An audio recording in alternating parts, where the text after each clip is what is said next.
16 giugno 1963.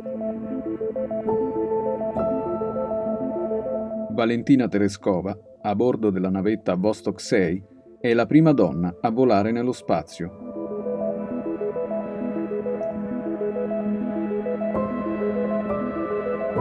Nata nel 1937 da una famiglia di operai, ancora adolescente si appassiona al paracadutismo e ne prende il brevetto compiendo decine di salti.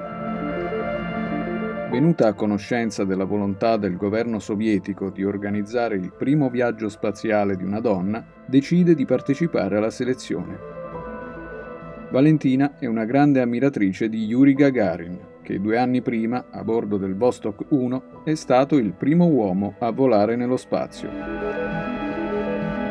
Dopo mesi di addestramento, proprio per la sua abilità nel paracadutismo, viene scelta tra le ultime 4 candidate per diventare la prima donna cosmonauta. A bordo del Vostok 6, Valentina Tereskova, il 16 giugno 1963, alle ore 12:29 ora di Mosca, viene lanciata nello spazio dal cosmodromo di Baikonur. 11 minuti dopo la partenza, la Tereskova è in orbita terrestre. La missione, che dura quasi 3 giorni, all'apparenza si conclude perfettamente.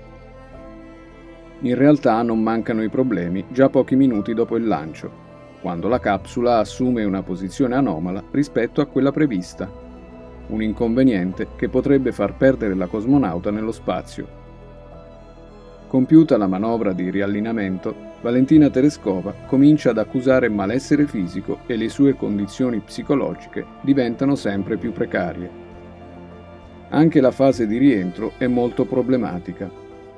Appena lanciata fuori dalla capsula, la Tereskova si accorge che potrebbe finire in un lago. Fortunatamente il vento la spinge lontano. Trovata dai soccorritori, viene portata in ospedale.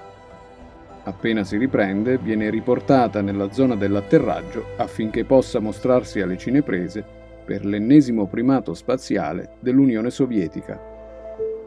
Quello del 1963 è stato il primo, ma anche l'ultimo viaggio spaziale di Valentina Tereskova, che negli anni successivi si dedica alla politica. La sua missione ha cambiato per sempre il corso della storia, aprendo le porte dello spazio anche alle donne.